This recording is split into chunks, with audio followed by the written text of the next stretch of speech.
dokumen. Oke, ini penerimaan dan penyerahan pendapatan. Ini yang harus kita pahami, bahwa daerah juga harus meningkatkan pendapatan, tidak hanya belanja. Penerimaan di RKUD. Pendapatan daerah adalah semua hak daerah yang diakui sebagai penambahan nilai kekayaan bersih dalam periode tahun anggaran berkenaan.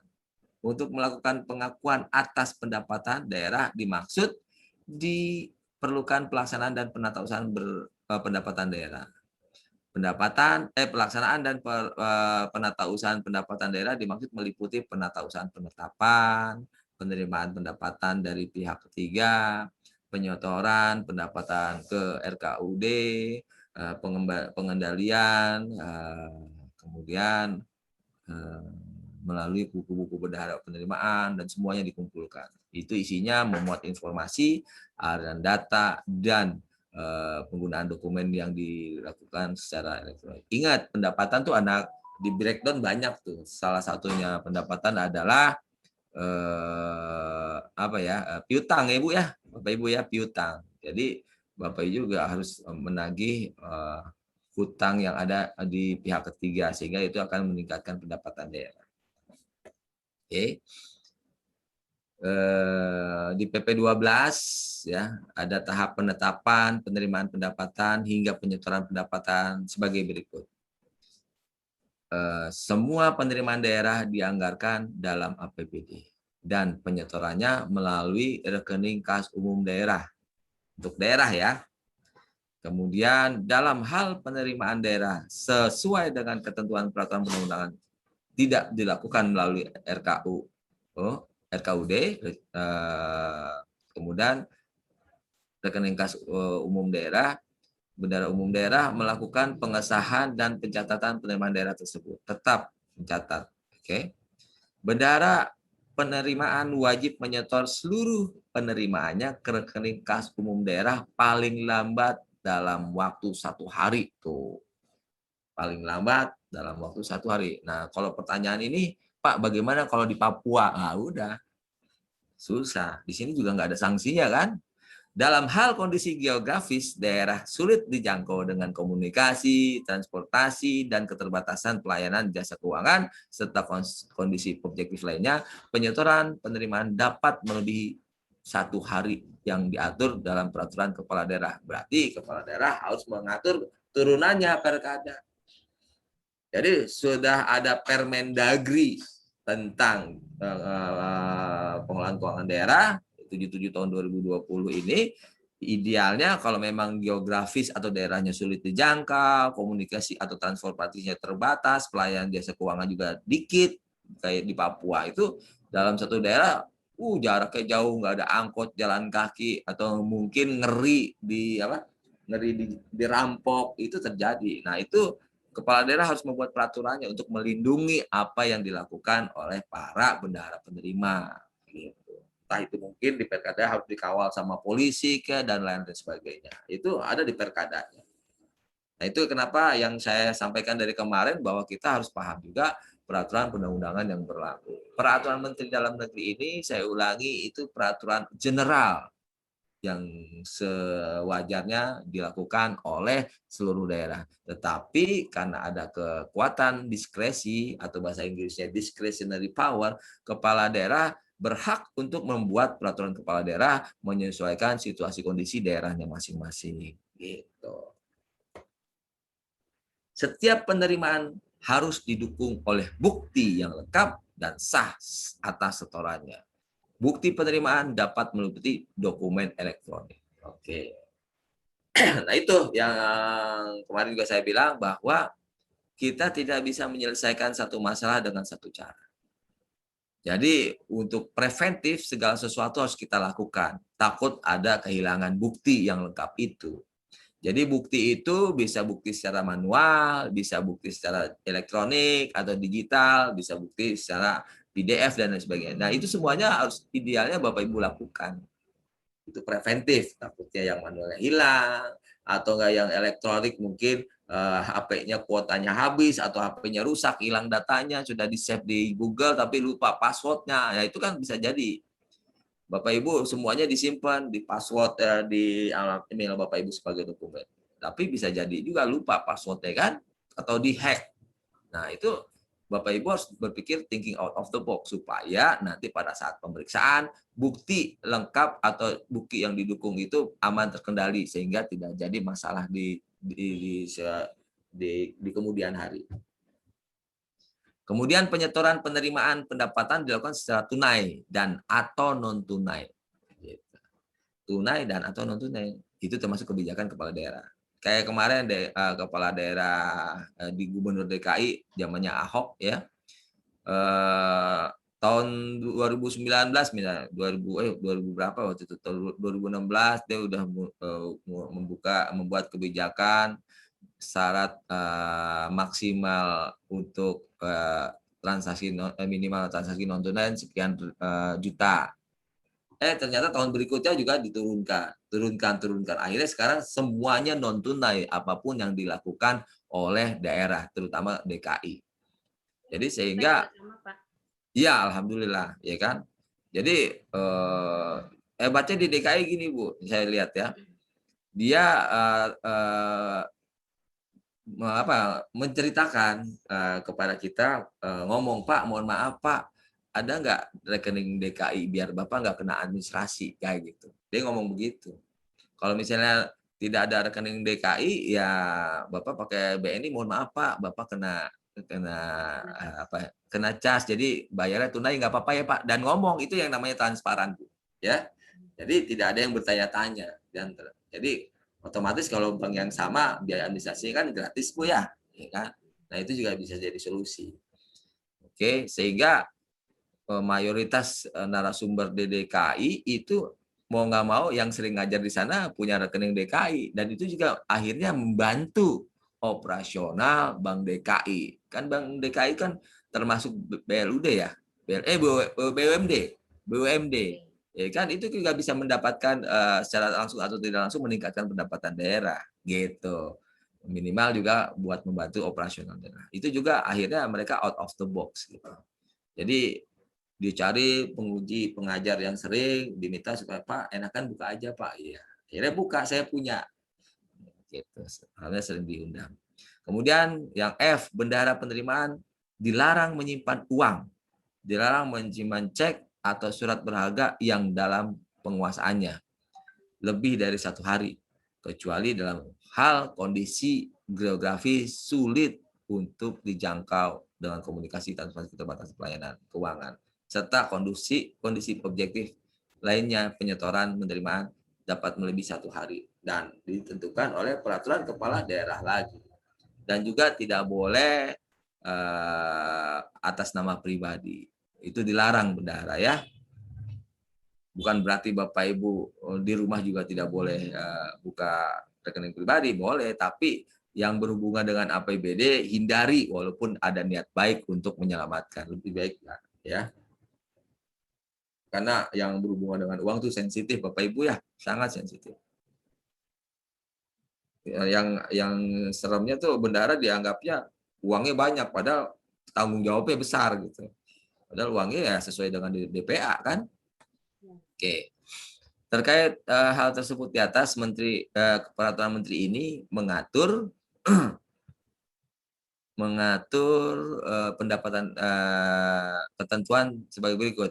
Pendapatan daerah dalam APBD diklasifikasikan menurut akun, kelompok, jenis, objek, rincian objek, dan sub rincian objek.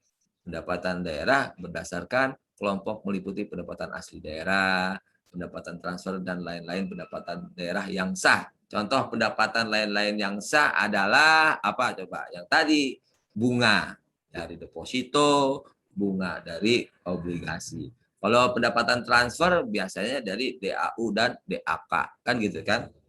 Nah, karena DAU DAK kadang-kadang tiba-tiba diefisiensikan, nah itu mau nggak mau kan daerah juga harus diingatkan masing-masing SKPD harus menciptakan program, mengadakan program kegiatan yang secara langsung tidak langsung menciptakan, meningkatkan PAD. Makanya solusinya adalah karena kita defisit, Presiden selalu bilang, permudah investor untuk berinvestasi di daerah Bapak Ibu. Tapi saya lihat Kabupaten Tangerang sudah mulai banyak investor ya untuk membeli perumahan ya. Kemarin saya sempat ke Tiga Raksa, main-main ke sana, ketemu para peserta di PIM 3, kemudian saya juga ke Tenjo, karena saudara saya ada di daerah Tenjo. Saya lihat-lihat, wah udah mulai rame kan. Kemudian berdasarkan sifat dan prosedur pemungutan dan pembayaran, pendapatan daerah dapat dibedakan. Satu, pendapatan yang dipungut berdasarkan penetapan kepala daerah, dan atau pendapatan yang dibayar sendiri oleh wajib pajak tanpa ada penetapan. Nah itu. Ada yang sadar, ya. Kayak retribusi kan juga gitu kan, ya. Atau wajib pajak juga bayar aja, dia. Dan itu makanya ada selisih lebih, ada selisih kurang, itu juga harus diperhitungkan. Daerah juga punya utang atau punya piutang. Nah itu bagian keuangan tuh harus berkolaborasi. Oke, dan itu ada penetapan kepala daerah. Oke, next. Berdasarkan sifat dan prosedur pungutan pembayaran, pendapatan daerah, penetapan pendapatan daerah dilaksanakan sebagai berikut. Satu, penataan perusahaan pendapatan yang dipungut setelah penetapan kepala daerah didasarkan pada dokumen surat ketetapan sesuai dengan jenis pendapatan yang diatur dalam peraturan perundang-undangan. Penatausahaan pendapatan yang dibayar sendiri oleh wajib pajak tanpa ada penetapan didasarkan pada dokumen atau bukti penerimaan sesuai dengan jenis pendapatan yang diatur dalam peraturan perundang-undangan. Nah ini juga Bapak Ibu yang bendara baru nanti juga kalau ada waktu atau di waktunya diluangkan melihat realnya seperti apa dokumen-dokumen yang nanti akan sering Bapak Ibu gunakan ya berdasarkan sifat dan prosedur pemungutannya. Oke, dan dijelaskan sebagai berikut.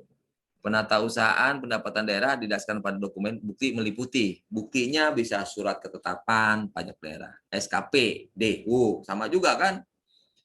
SKPD ada banyak pengertian ya. Satuan Kerja Pemerintah Daerah, ada juga surat ketetapan pajak daerah, SKPD. Kemudian ada surat ketetapan retribusi daerah, SKR. Kemudian ada surat setoran pajak daerah, SSPD. Kemudian surat pemberitahuan pajak daerah, SPPD. Kemudian ada surat ketetapan pajak daerah kurang bayar, SKPD KB.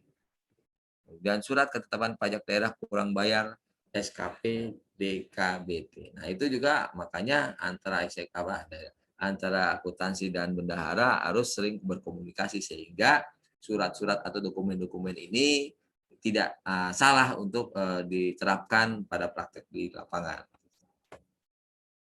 Kemudian masih banyak lagi, ada surat ketetapan pajak daerah lebih bayar, ada surat tanda bukti pembayaran, STBTP, surat tanda setor, nota kredit dari bank, surat perjanjian, dokumen penetapan lainnya yang sah sesuai dengan ketentuan peraturan perundang-undangan, kemudian hasil putusan pengadilan yang bersifat tetap dan atau bukti lain yang sah. Nah, saya yakin juga Bapak Ibu juga ada kadang-kadang yang lupa apa perbedaan nota kredit dan nota debit. Apa bedanya kartu kredit dan kartu debit. Nah, itu juga jangan salah, hati-hati. Jadi kalau orang kaya berarti menggunakan kartu debit. Kalau orang masih uangnya pas-pasan seperti saya menggunakan kartu kredit. Gitu. Ya kan? Kartu debit dan kartu kredit. Oke. Bendara penerimaan pembantu dalam melakukan penyetoran ya. Penerimaan pendapatan dapat dilakukan secara tunai dan non tunai dengan cara penyetoran penerimaan pendapatan saya dan sebagainya. Ini kalimat-kalimatnya muter-muter aja hampir sama intinya gitu ya. Nah ini ruang lingkup jenis pendapatan yang dikelola oleh bendahara penerimaan pembantu sesuai dengan kewenangan bendahara. Contohnya sebagai berikut. Ini banyak nih ya. Halaman 234 sampai halaman 235. Oh, cuma satu halaman. Ya. Sini saya lihat 234, 235.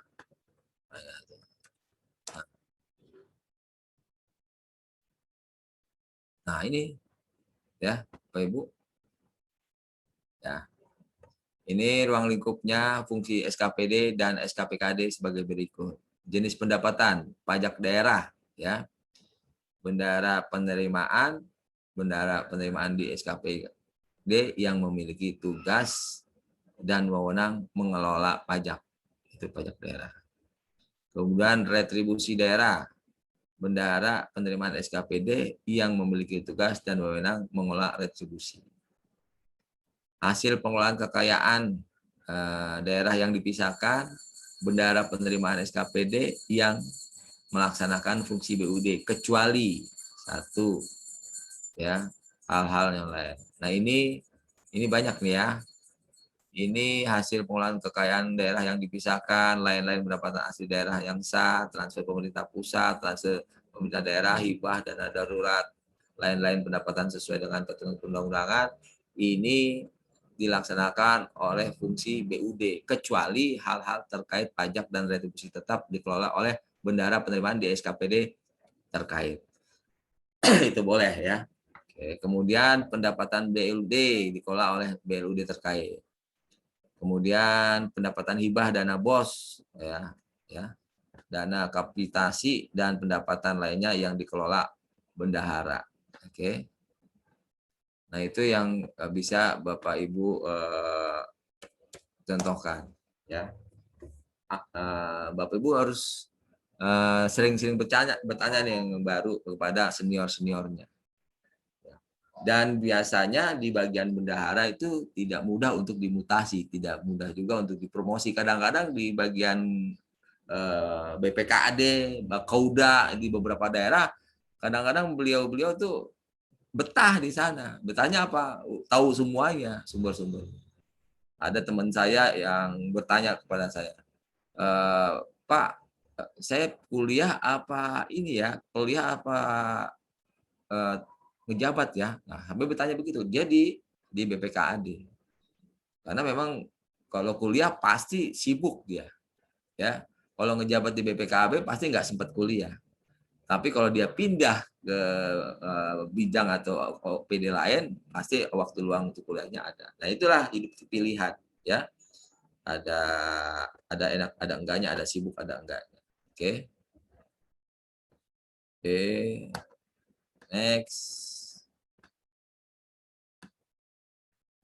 Jadi sudah ya. Nah, ini ada ketentuan pelaksanaan. Oke. Ada beberapa tahapan. Tahapan pertama adalah tahap penetapan dan penagihan.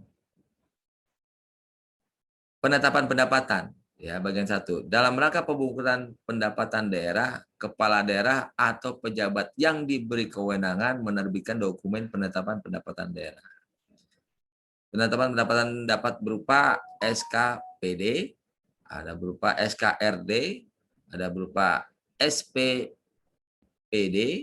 kemudian ada surat ketetapan pajak daerah kurang bayar, dan dokumen penetapan lainnya. Nah, itu ditetapkan. Kemudian surat ketetapan pajak daerah kurang bayar adalah surat ketetapan pajak yang menentukan besarnya jumlah pokok pajak, jumlah kredit pajak, jumlah kekurangan pembayaran pokok pajak, dan besarannya. Dan ini Bapak Ibu kalau mengenai pajak itu biasanya idealnya ada pelatihan tersendiri untuk perpajakan, ya. Kemudian surat ketetapan pendapatan disampaikan kepada wajib pajak, wajib retribusi sebagai dasar pembayaran, dan kepada bendahara penerimaan pembantu sebagai dasar penagihan. Nah, itu semuanya harus disebarkan. Dan ingat, kalau Bapak Ibu sudah punya surat ketetapan pajak dan retribusi ini dan ditagih kepada wajib pajak dan wajib retribusi, ya otomatis nanti akan meningkatkan pendapatan daerah. Penagihan pendapatan, ya, daerah dapat dilakukan oleh petugas pemungut yang ditunjuk oleh PA dan KPA. Nah, ini biasanya itu ada insentifnya tuh di daerah lain, ya. Saya nggak tahu di daerah Tangerang. Juga biasanya ada kebijakan karena memang memungut, ya. Kemudian bendahara penerimaan atau bendahara penerimaan pembantu melakukan validasi dan verifikasi atas penerimaan pendapatan berdasarkan dokumen penetapan. Nah, itu berarti bendahara di sana juga harus ngecek, recek dan cross check. Ada yang transfer, ada yang tunai, ada yang melalui petugas pemungut. Itu harus clear itu. Dan kadang-kadang mohon maaf di daerah lain kadang-kadang sebenarnya ada yang sudah bayar wajib pajaknya, tapi mungkin terselip atau tidak terlaporkan. Nah, gitu. Nah, itu benar-benar harus dicari orang-orang yang punya integritas. Wajib pajaknya sudah merasa menitipkan pembayaran tapi tidak dilaporkan, alasannya lupa dan lain sebagainya. Nah, itu kalau semuanya dibuat SOP-nya, insya Allah kalau ada miskomunikasi, ada salah catat tuh kelihatan, bisa di tracking, ini salahnya di mana, di wajib pajaknya apa di bagian pemungutnya atau lupa catatnya. Itu harus clear itu SOP-nya, standar operasional prosedur. Karena itu akan mengganggu juga berkurang pendapatan daerahnya. Kemudian bagian kedua, penagihan. Penagihan atas pendapatan daerah dilakukan dengan cara manual, surat elektronik, notifikasi sistem, secara digital, dan atau media elektronik lainnya. Adapun langkah-langkah penagihan piutang sebagai berikut. 1. Petugas pemungut berdasarkan dokumen penetapan pendapatan dan surat tagihan melakukan penagihan ke pihak ketiga. Kedua, penagihan kepada pihak ketiga dilakukan sesuai dengan jadwal yang tercantum dalam dokumen penetapan pendapatan. 3. Pihak ketiga adalah wajib pajak, wajib retribusi, dan pihak-pihak yang melakukan pembayaran pendapatan sesuai dengan ketentuan peraturan pemerintah daerah. Nah, itu juga.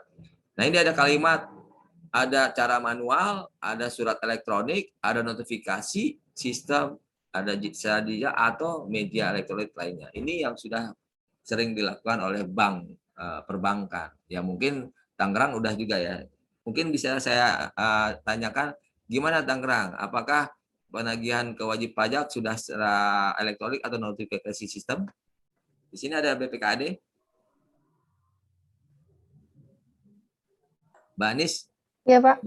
Bagaimana caranya di Kabupaten Tangerang? Apakah sudah secara elektronik atau manual atau dikombinasikan? Ya, di Kabupaten Tangerang untuk menagih wajib pajak, wajib retribusi biasanya dengan cara apa? Apakah dengan manual, elektronik atau dan sistem? Dengan kalau yang selama ini masih pakai manual Pak. Nah, setor ke Bank BJB. BJB. Pernah nggak memberikan notifikasi kepada wajib pajak atau wajib retribusi melalui WA atau nomor HP-nya atau SMS? Pernah nggak? Ini nggak pernah ya Pak. Nah, Nggak itu. pernah ya Pak. Izin Nah, coach. itu. Siap. Ya, tambahkan. Untuk wajib pajak Kabupaten Tangerang itu sudah menggabungkan mengarah ke elektronik. Contohnya untuk PBB sudah punya aplikasinya, coach. Untuk wajib pajak dengan PPN 10% itu sudah pakai alat semacam sistem yang ditancapkan di komputernya. Dia online secara langsung masuk ke sistem kas daerah, salah satunya itu. Terus ada beberapa yang memang parking ya, itu juga langsung ditancapkan. Contohnya ya salah satu perusahaan lah, kita sebutlah namanya S Parking lah gitu ya, tidak bisa terusin. Itu mereka biasa sudah ditancapkan oleh Dispenda untuk pajaknya, Coach. Terus gitu. Termasuk notifikasi itu biasanya sudah terkirim, biasanya melalui SMS atau apa ke wajib pajaknya. Yang saya tahu, Coach ya, kalau kadang-kala pada saat di kantor yang lama di anggota DPRD, para kepala OPD itu dipanggil pada saat evaluasi mereka menyampaikan itu. Kebetulan saya waktu kemarin itu di Komisi 3 mengenai perpajakan dan anggaran itu. Gitu. Luar biasa ya. Sudah mengarah ke situ. Gimana Bu Tini? Silakan Bu Tini. Terima kasih Pak Saiful. Ya, untuk di BPKAD ini kita penggabungan Pak. Ada yang masih manual, ada juga yang sistem elektronik. Terutama untuk retribusi pemakaian kekayaan daerah, sekarang sudah bisa elektrik. Kita dengan memakai sistem webs. Webs? Ya, ada sistem tersendiri. Tapi itu pun masih sebagian. Kadang ada yang manual juga, store langsung ke bank, ada yang melalui transfer gitu. Saya sekarang Bank nanya pun ke sebagian. Oke, sekarang nanya sama Bu Tini, apakah seluruh wajib pajak sudah mengetahui bahwa sistem pembayaran pajak itu sudah sistem web atau elektronik? Sebagian sudah, Pak. Nah, Surat ini edarannya kita yang mengelola UPT. UPT Di ya? UPT. Ya, Oh, UPT, retribusi siap. kekayaan daerah. Oh, mantap dong berarti. Udah bagus, tinggal Iya. bagaimana kita sebagai petugas penagihnya itu harus lebih gencar kali ya, Ya, betul. mengingatkan. Iya. Jadi jangan gencar nagih, gencar mengingatkan gitu, Iya, betul. mengingatkan. Harus sering diingatkan. Iya, jadi kadang-kadang gini Karena Bapak Ibu ya. Ya, kadang-kadang gini, bagaimana kita berpikir supaya secara sopan, santun itu wajib pajak tanpa kita paksa juga bayar sendiri. Dan itu biasanya yang mereka yang bayar sendiri karena mungkin sering disapa. Nah, itu harus dibudayakan. Disapa, apa kabar Bapak, gimana? Ya, atau nggak bisa jadi out of the box kita berpikir. Seluruh wajib pajak yang datanya sudah terdata sama kita, saya tanya simpel nih Bu Tini sama teman Bu Tini lah terutama. Saya tanya, pernahkah mereka seluruh wajib pajak diucapkan selamat ulang tahun oleh Dispenda? setahu saya sih untuk di BPKD ya, Pak ya. Di Eh? UPT kayaknya belum. Nah, iya. Belum Nah, pernah. itu secara otomatis perlahan-lahan akan meningkatkan kepedulian wajib pajak dan nggak enak kalau nggak bayar pajak. Wah, saya diperhatiin nih. Ayo silakan. Ya, Ya. Ini dalam hal ini Dispenda itu setiap tahun mengasih reward untuk para pembayar pajak yang tepat waktu. Saya waktu itu sempat dapat undangannya menghadiri acara Dispenda itu di salah satu hotel, gitu kan. Acara yang memang untuk para wajib pajak yang benar-benar taat lah dianggapnya, dan ada beberapa perusahaan itu yang memang dianggapnya wajib pajaknya cukup besar itu sudah disapa melalui apa seperti itu, ucapan-ucapan atau untuk masyarakat biasa disapa melalui infografis. Oh gitu, bagus itu Pak. Tapi yang tadi kata Bu Tini tinggal UPT-nya aja nih ya, biar lebih mantap. Ya kan? Mungkin di Dispenda udah tinggal UPT-nya. Oke, terima kasih. Dan saya tanya nih Pak Saifullah, ada nggak sanksi terhadap yang telat bayar pajak? Ada, Coach.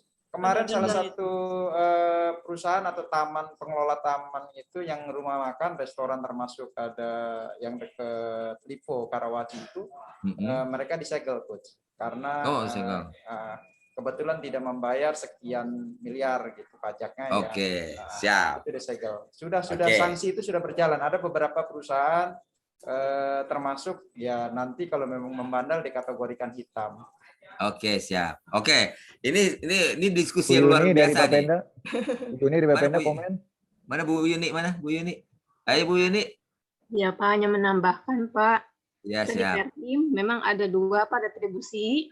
Satu tentang pemakaman, itu memang ada di dinas Pak, di Tiga Raksa. Satu lagi itu penyedotan tinja Pak, itu di UPT. Jadi kadang dia bisa lewat secara elektronik ya. Kadang dia lewat transfer si perusahaan. Biasanya perusahaan Pak ya lewat transfer. Tapi nanti dia akan memberitahukan ke si operator bahwa dia mentransfer untuk pembayaran itu gitu, biasanya begitu. Oke. Sekarang saya tanya kepada Bapak Ibu semuanya nih tentang daerah. Kita diskusi daerah ya. Kira-kira yang tadi sanksi yang seperti Pak Saifullah bilang disegel. Kalau disegel efeknya apa coba? Efeknya kurang pendapatan daerah dong. Betul. Nah, artinya udah bagaimana caranya supaya mereka semua wajib pajak, wajib retribusi dapat reward, pakai strateginya. Ya sapaan yang menyenangkan. Dapat, ya kan? Coach, reward dapat Coach, reward. Enggak, maksudnya dikurangi sanksinya.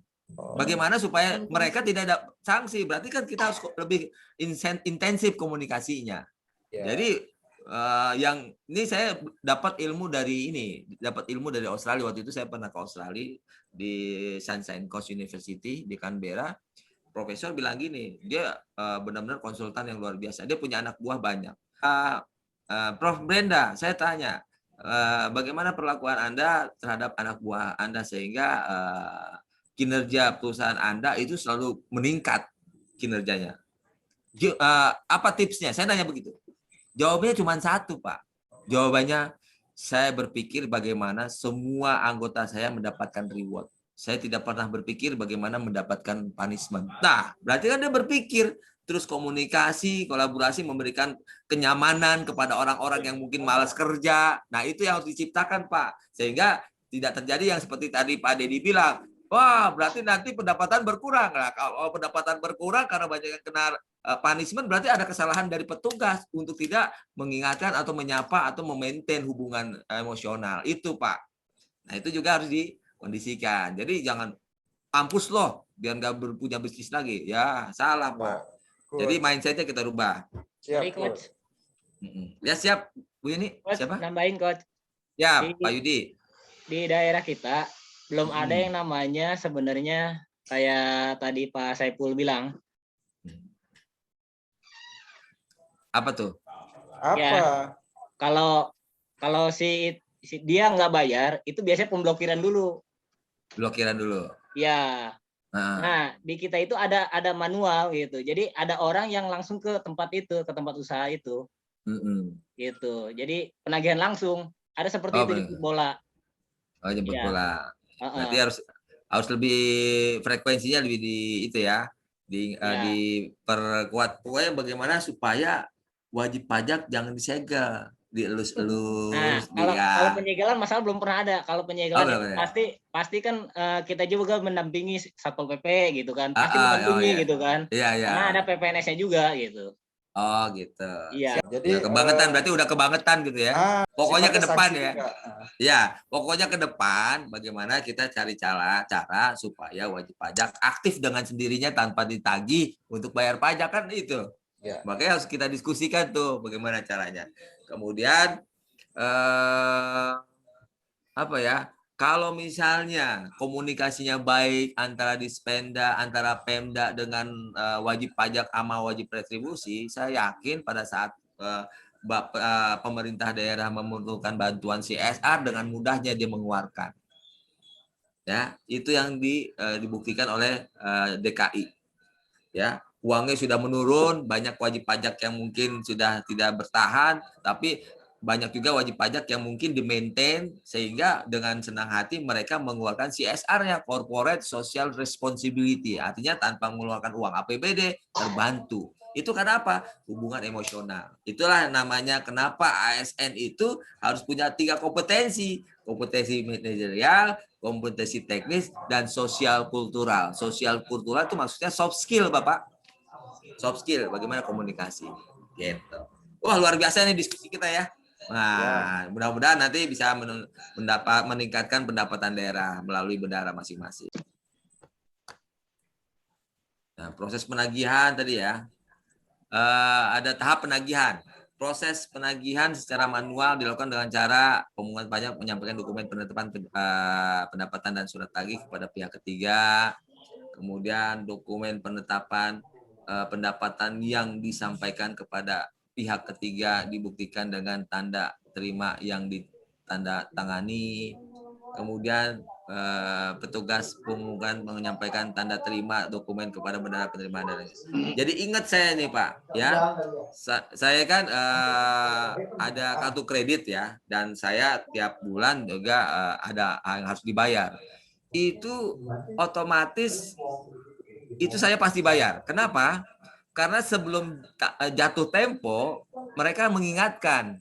Misalnya 3 hari sebelumnya. Assalamualaikum Pak Denny, jangan lupa ya deadline-nya tanggal 30 misalnya. Diingatkan Pak. Diingatkan, dia tidak marah-marah. Walaupun telat juga nggak marah-marah. Assalamualaikum Pak Denny, mohon izin. Apakah sudah ditransfer apa belum? Melalui bank apa? Kita mau ngecek saja. Itu intonasinya luar biasa. Akhirnya ternyata tidak yang namanya wajib pajak bukan nggak mau bayar, wajib retribusi bukan nggak mau bayar, cuman mungkin dia lupa. Nah itu, ya kan, sehingga karena tidak pernah diingatkan atau disapa, itu yang kurang di birokrasi yang saya lihat. Mohon maaf ya. Jadi saya merasa senang jadinya, walaupun saya ditelepon sekali-kali diingatkan. Jadi bukan ditagih namanya, diingatkan berapa hari sebelumnya. Itu yang namanya akhirnya semua wajib pajak dengan ikhlas membayar walaupun agak telat. Itu Bapak Ibu.